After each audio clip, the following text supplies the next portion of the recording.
and welcome to Tom Myers versus the rest of the world. Joe Biden is making his first overseas trip as president, thus marking the first time in 4 years that I didn't hope our Department of Homeland Security would put the president's name down on the no-fly list as a prank. Biden had his first meeting with Russian President Vladimir Putin during this trip. This also marked the first time in 4 years that a president didn't have to make a payment to keep his Russian hooker piss videos hidden. I should say those came from the allegations in the Steele dossier, also known as the Trump-Russia dossier, which haven't been proven yet. A study shows cicadas are actually edible. While hard to believe for some, they are better on a pizza than pineapple. I actually tried a cicada the other day. To me, they tasted a bit rubbery. Of course, I probably should have washed them after I ran them over with my car. To be fair, if I put those cicadas on a Domino's pizza, then it would actually make it taste better. To improve the only pizza you can order after midnight. And now on with the show. Please join me in welcoming Jeff Hysen and Gina Brown. Hello. Hi, Tom. Jeff, Gina, welcome back. Thank you. What have you been up to this week? Well, Tom, I realized this week that I'm not all the way back. And I'm trying, but after 14, 15 months inside, I didn't go to a supermarket in all that time. And so every trip to Giant is a thrill. But I was in Giant and I was waiting for a woman who was getting eggs because I wanted eggs. And she came out with 2 large containers, about 96 eggs. And I said, "That's a lot of eggs." And she looked at me like, why are you saying this? Why are you commenting on my egg purchase? And then I thought, what kind of asshole am I commenting on her egg purchase? Did you not get the memo? But I was so talk to people anymore, Jeff. They don't talk. So I have to get you. I was so excited to see other people making purchases that I commented on it like it was the comment section at WashingtonPost.com, and I need to calm down. I'm the opposite. I'm trying to keep the same pandemic excuse, but now I don't. I'm fully vaccinated. Like, I don't have the same excuse. I don't want to talk to him. I don't want to see him. I'm like, go away. No. I have to come up with a different excuse. Cicadas, I used that for a little while, but it looks like I can't use that much anymore. Gina, if you're looking for excuses to keep people away from you, I have got an entire book. So. Well, I don't want to change my personality, Tom. I just West Virginia Senator Joe Manchin and Arizona Senator Kyrsten Sinema say they are not ready to do away with the filibuster because they have a history of working with Republicans. That doesn't say much, as in both West Virginia and Arizona, working with Republicans is code for being held at gunpoint.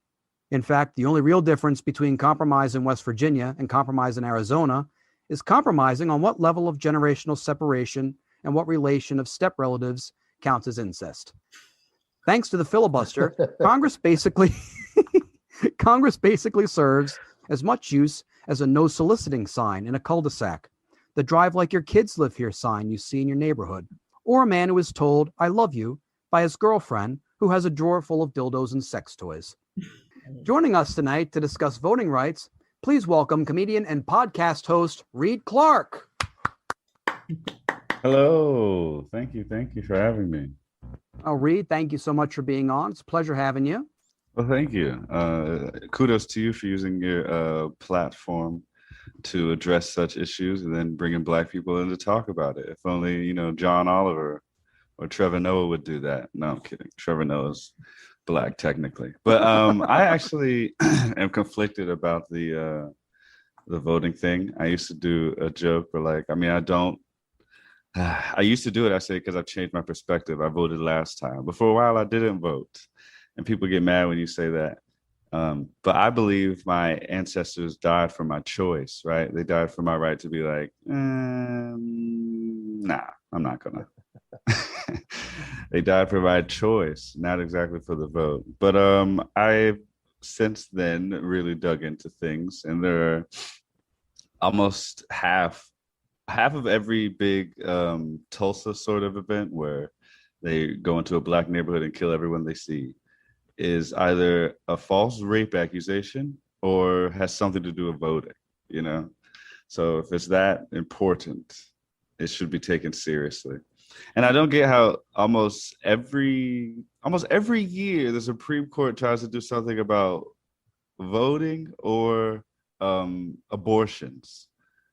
It's like the one thing I feel like I guess right-wing officials get excited about. Like, all right, we're gonna try to do something about abortion and voting. Let's get together and do it. It's like we all see we're in civics classes and learned that they do treat black neighborhoods different with districting and voting and stuff like that. But maybe the politicians need to have been in my politics class, and I was in 10th grade, because I don't think they are up on the curriculum. Also, I think like a lot of the measures, especially to suppress or cut back availability of voting to Americans, I think also has to do with like the way we keep putting people in power. It's not just Republicans, but some Democrats as well, who have been, bought off by certain special interests who are happy with the status quo. Certain people remain in elected office and they get their big breaks, mainly having to do with tax breaks and whatever they want to work to their advantage. So I think it could be twofold. Yes, we need to go ahead and pass a new Voting Rights Act, but we also need something that helps curb dark money, which I think would kind of go in tandem with one another. Like you cut the dark money, you cut the ability for corporations and people to give massive amounts of money to these politics. We're just going to keep holding Americans back, and I think that in turn could help improve things and help get more people, more voters engaged. What's your thoughts on that? They need to have Diddy go back out there and wear the T-shirts. I think that helped. I don't know the statistics, and I don't even think I was able to vote when he was doing that. But I remember being like, "Hey, he's on MTV with a T-shirt." I think that's what marketing is all about. If Meg Thee Stallion, Cardi B, Doja Cat got together and did a song, Black Vote Matters, with a subsequent music video, maybe a line about I'm at the polls and on the poll. I think that would really shake things up, get the people to realize that something must be done. At the forefront of voting rights is the Poor People's Campaign. Since their beginnings cracking down on North Carolina's state-sponsored voter suppression tactics, they have been holding Moral Mondays protests to stop efforts in other states. In this clip, shortly before they marched to Manchin's office in West Virginia, their leader, Reverend William Barber, addresses supporters. Why are we here today? The question is to ask the question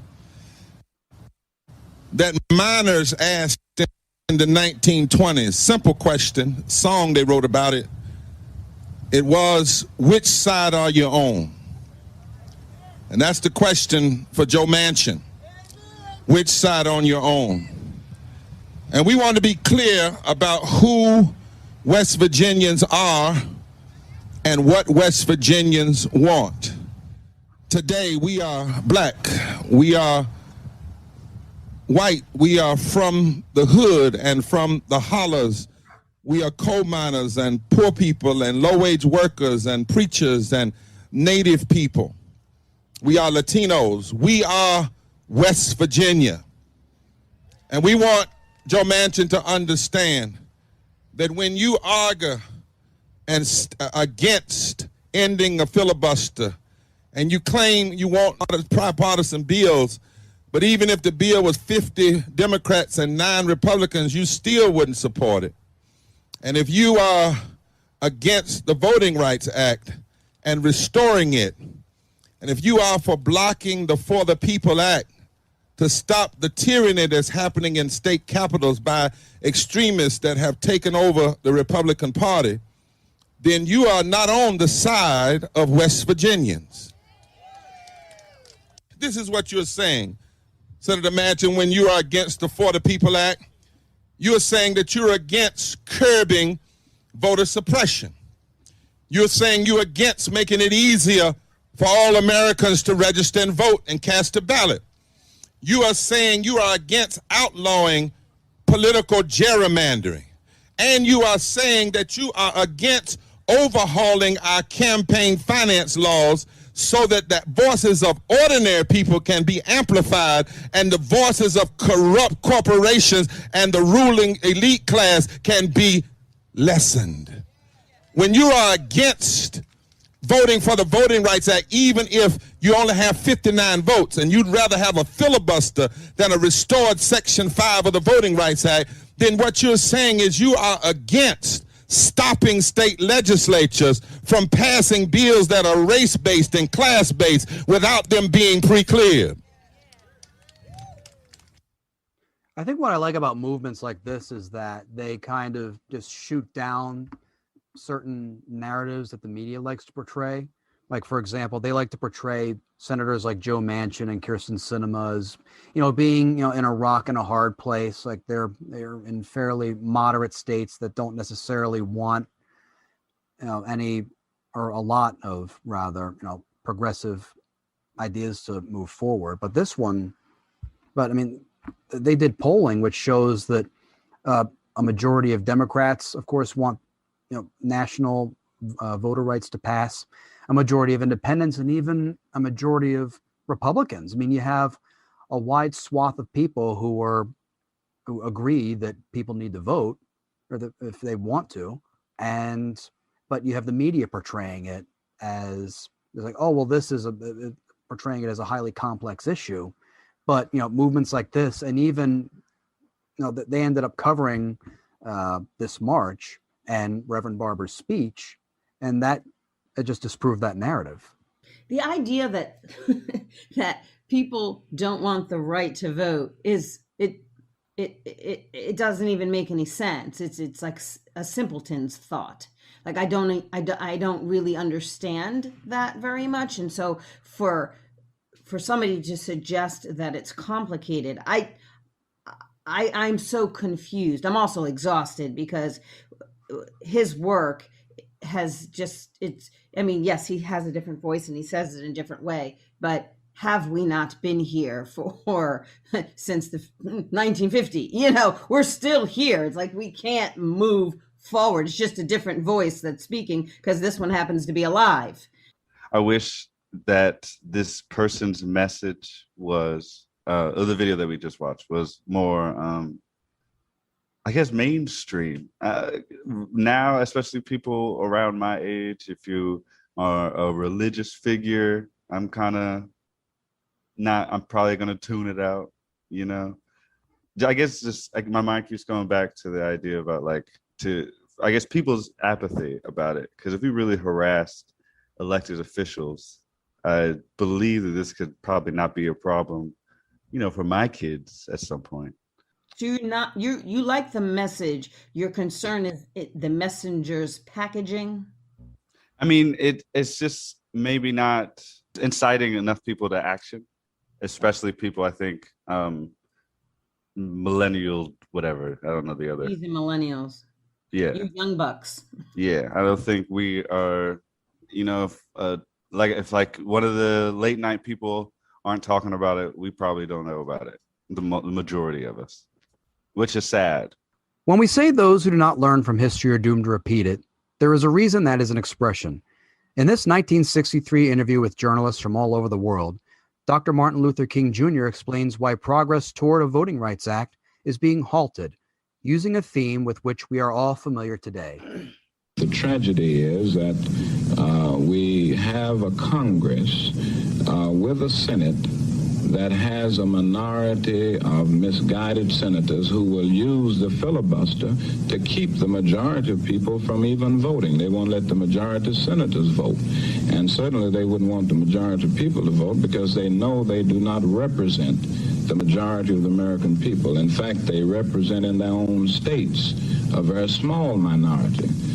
The reason I picked that clip is because I think it demonstrates perfectly, not only what's happening now, but what led us to the point where we need to pass another voting rights bill.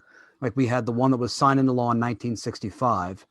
It provided some pretty good protections up until the Supreme Court struck down the actual enforcement clause, because they said, oh, well, there's no need for this enforcement because none of these serious voter restrictions being put in place locally. And then once that provision was struck down, the thing that they said wasn't happening happened. You have all these voter suppression measures going on in the various states, hence the need to pass another Voting Rights Act. And hence we're back to where we were in the early to mid 60s. Right. We're still here. That's what I was Exactly. saying. We haven't moved. Well said, Tom. And Dr. King. Right. Oh, yeah. Him too. I think Dr. King said it a lot better than I ever could. Oh, you're just being modest. Of course, even if the For the People Act passes, Republicans will still find a way to make sure elections go in their favor by any means necessary, as we can see in this CNN clip. Today, we are alleging that November's Florida Senate District 37 election involved crimes. Miami-Dade state attorney says disgraced lawmaker Frank Artiles masterminded a plot to help a Republican win a key Florida state Senate seat. He knew then, and we are alleging that he knows now, that he was blatantly thumbing his nose at the law. Last November, incumbent Democrat Jose Javier Rodriguez lost his Senate seat by just 32 votes, a race that he tells CNN he would have won. There's no question that this had an impact on a race that was ultimately decided by 32 votes out of nearly 250,000 cast. But Jose Javier Rodriguez lost. There was a third candidate, a sham candidate in this race with the same last name as his, who siphoned away Democrat votes. Alex Rodriguez, who's also charged in the plan. We've been looking for Alex. Is he around? No, he'll be back tomorrow, though.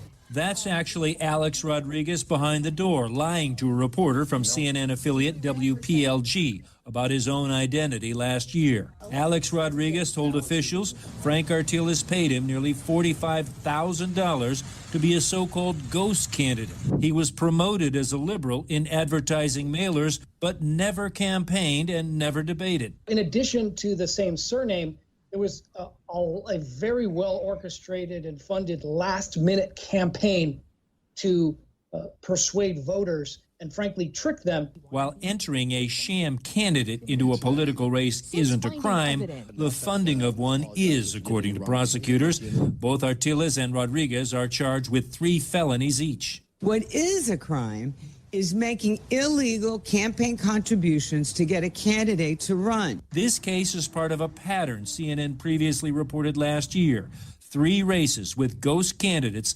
supported by political action committees that all registered at the same time and had similar donations and similar spending on nearly identical mailers. One thing that the piece covered is that prosecutors determined that the Republican candidate in that particular race had nothing to do with the sham candidate. So Was it like just the RNC? Yeah, how is that possible? I heard that, Tom. How is that possible that the candidate that's being propped up, that's getting the benefits of the ghost candidate's candidacy, didn't know about it?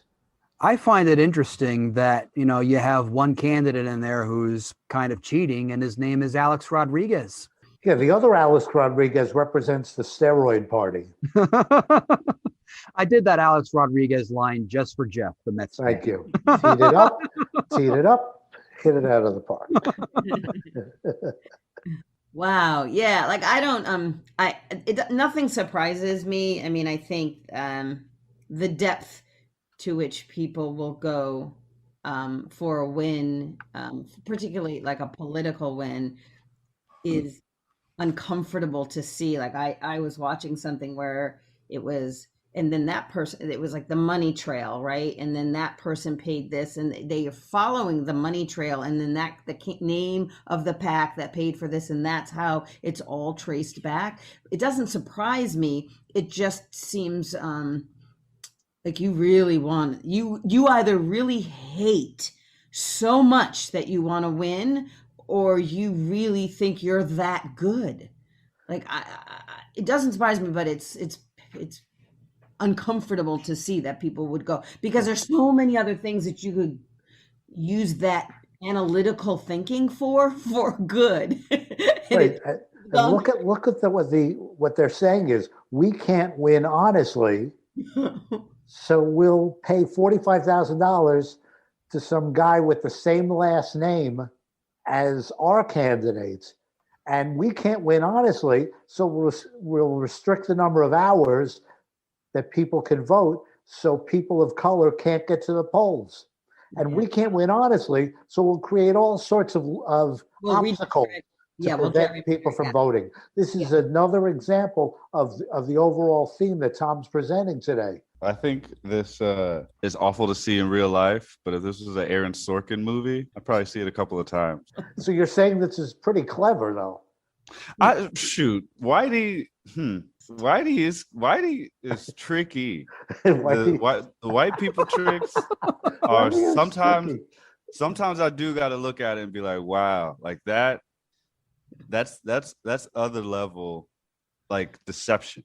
There's the name. Like, of it's the so episode. good that it hasn't even been in any sort of political thriller plot. And then that's not even in the narrative when people talk about protecting the vote in a way, or they use certain language like they care about the voting process, and they say people are scamming, voting 4 times. Like, well, people are also paying for sham candidates. Why is that not on your list of rhetoric? The movement towards civil rights has been a hot button issue for years.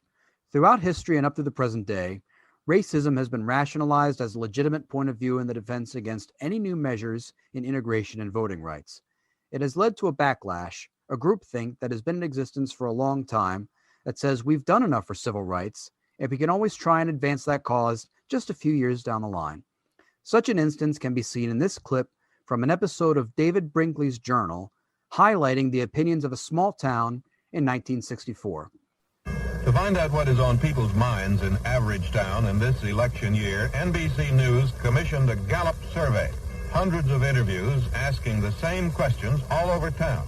People were asked what they were worried about, what they thought the political issues were this year, what they did for recreation, and others, as we'll hear.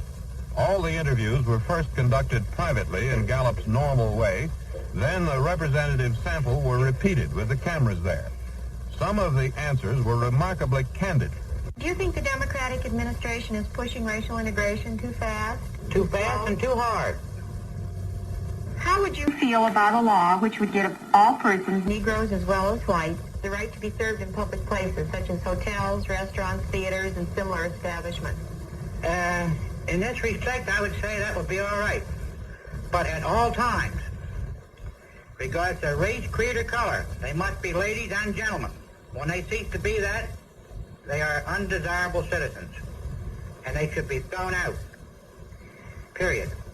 Do you think such a law should or should not apply to small businesses like beauty parlors, barbershops? No, I don't think it should. Why don't you? All right.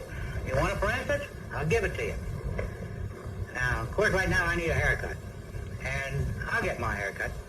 But you think I'm going to go to a barbershop where he's cut some hair and got that goo grease all over it? Got more grease than you get on a bear. You think I want that on mine?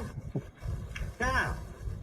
Would you be willing for the United States to engage in an all-out atomic war to stop the communists? Yeah, sure. 100%. So everything you got when you got it. To put that clip into its proper context, he's probably dead by now. They all are 64. I think he definitely gives off "my wife left me" vibes, and that wasn't the first time he said "too fast and too hard." You know, She left him for a brother. Let me tell you, who had the Jerry curl apparently. Who had the goo in his hair. Well, I think that video shows like how much of an automaton pollsters have to be. Like, that guy just said something really offensive. Today, that guy are probably like, "You want to go ahead and kneel for the national anthem? Fine. But I tell you what, we go ahead and have a Klan rally as part of a halftime show." That's what I think.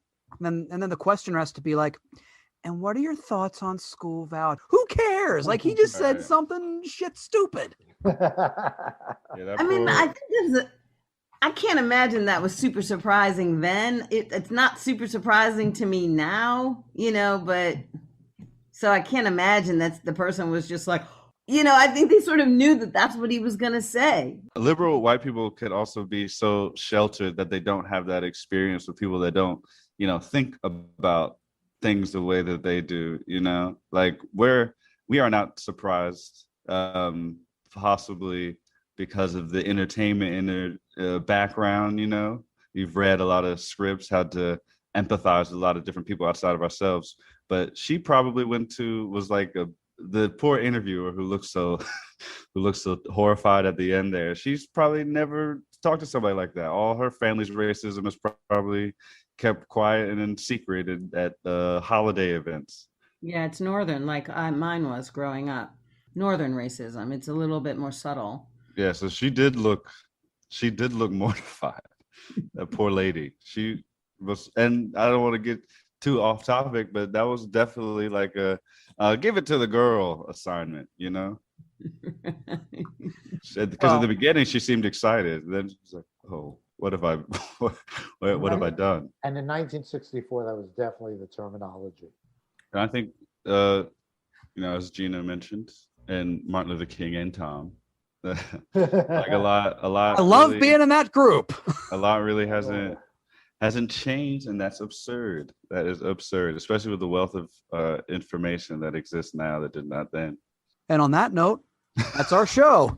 Oh Lord, did he get out there with the t-shirts? And the t-shirt should have two different sides: vote or die, because it is very important that we stop them from infringing upon our right to vote with various red tape and obstacles. I want to thank Jeff Hysen, Gina Brown, and Reid Clark. Hey, thank you, Tom. Thank you all. It was great talking to you. But before we go, my final thought. The fact that racism still exists in 2021 is not only sad and disheartening, but incredibly frustrating, especially when one considers that such attitudes permeate not only into political discourse, but into our surroundings, via conduits such as our coworkers, our neighbors, and even our extended relatives. For example, my bigoted, homophobic, racist cousin who lives in Arkansas is so hateful towards anyone who doesn't look like him that, ironically, he is very inclusive and open about who he decides to hate. He even goes so far as to be hesitant about buying Mr. Clean products, because even though Mr. Clean has the shaved head, he still has the earring in one ear, and my cousin is not sure which ear means he's gay. So to temper his concerns, he takes a magic marker and draws a swastika on Mr. Clean's forehead. He even goes so far as to call him Mr. Ethnic Cleanse. That's a joke, obviously. I don't have a racist cousin, because he died due to crystal meth. His house blew up while he was making it. Again, that's a joke. That was a cover story we told my aunt and uncle to cover up the fact that he actually burned to death when he spilled gasoline on himself during a cross lighting. I'm not entirely bitter and pessimistic about my family. My grandparents were married in 1942 and they're still together. That's because my family loves them so much, they're not quite ready to bury their corpses yet. Again, Again, only joking.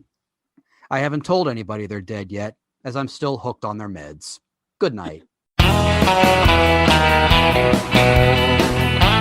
This episode was written and hosted by Tom Myers with panelists Jeff Hysen and Gina Brown and guest Reid Clark.